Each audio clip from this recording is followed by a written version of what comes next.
Alors je vais te partager un petit texte écrit par ChatGPT concernant une expérience que j'ai vécue récemment. Donc je m'appelle Guillaume Pichenel et on va parler de quand la joie et l'anxiété cohabitent. J'ai remarqué quelque chose d'étrange, mais de plus en plus fréquent dans ma vie. Il y a des moments où je suis à la fois heureux et anxieux. Des moments où je me réjouis tout en ayant peur. Et pendant longtemps, je croyais que c'était un problème. Je me disais, si j'ai peur, c'est que je suis pas vraiment content. Ou si je suis content, faut que j'oublie cette peur, sinon elle va tout gâcher. Mais en vrai, il y a des situations où les deux peuvent cohabiter, où la peur peut cohabiter avec la joie. Et c'est pas une erreur, c'est pas un bug ou une incohérence, c'est la vie.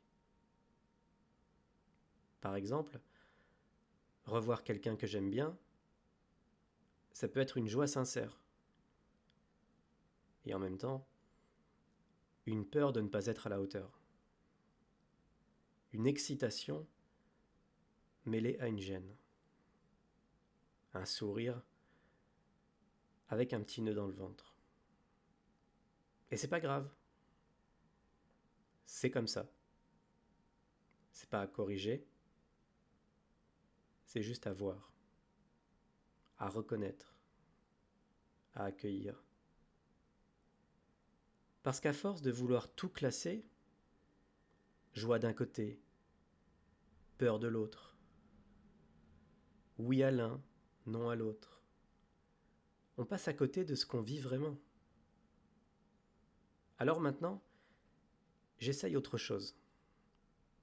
Quand une émotion belle arrive et qu'une autre, plus sombre, la suit, je ne les oppose plus.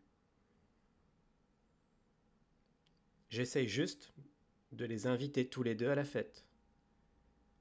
Je les laisse cohabiter. Je les laisse venir chez moi. La porte reste ouverte.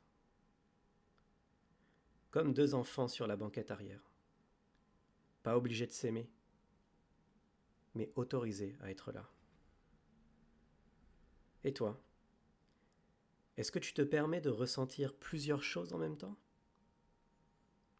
Ou est-ce que tu cherches toujours la bonne émotion, celle qu'il faudrait ressentir, celle qui prouverait que tu es aligné?